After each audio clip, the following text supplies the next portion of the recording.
Hello, it's me, Mary. This is my day 3 COP recap. I apologise, this wasn't actually filmed in COP. I've had a crazy busy day today, so I'm filming this in my hotel room.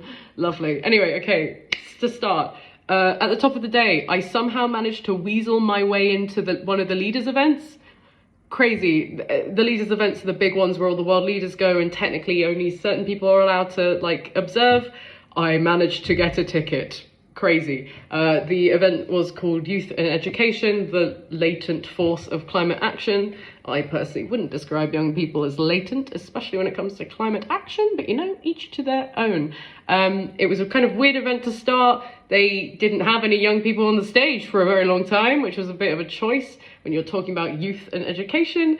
They had a panel with a bunch of industry people, funders, like someone from UNICEF was there, talking about all the incredible work they're doing to, promote climate change education for young people, and they're going to change so many lives. And it was kind of a bit cringe and very positive, but in a kind of what concretely are you actually doing kind of way. Until, of course, they left the stage and suddenly they had young people on and they were incredible. They had 2 amazing representatives from Youngo, which is the UN's representative body for young people, and they were there to present the Global Youth Statement, which is basically what do young people want from the UN. They were really authentic, they were super honest, they were just, really impassioned and made it very clear to all the world leaders in the room, they are not doing enough. We need to limit global warming to 1.5 degrees as soon as possible. Later is too late. And they also called out some of the interesting things going on with oil deals and how that's in fact counter to what the youth are saying needs to happen. We need to be phasing out of fossil fuels entirely as soon as possible. I loved those 2. They were great. Moving straight on, because I'm talking too much, I went to an amazing thing in the Australia Pavilion where I got a free flat white, thank you, called the Oceania Climate Stories.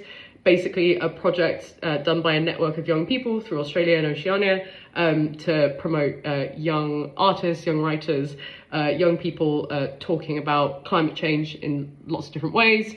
One of the people on the panel made a really interesting point about how we should reject this idea that youth and young people are the leaders of the future, because our voices carry weight now. We don't need to wait for adulthood to become a leader. We're catalysts of change now, and we should be listened and allowed in all these decision-making rooms.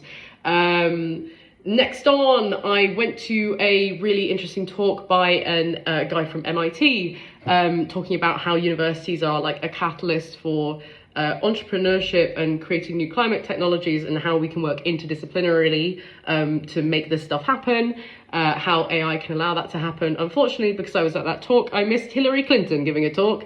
Sorry guys, I can't go to everything. Next, after that, I went to an interesting talk in the Commonwealth Pavilion of all places, which had Alan Blue, who's a co-founder of LinkedIn. We were talking about kind of skills development, green skills, how can we upskill our young people to work in sustainability, what do people need to get into that industry. I love skills development, so naturally I had an amazing time, and I got to meet some really amazing young people, not only from universities, but working in industry in various different places. It was amazing.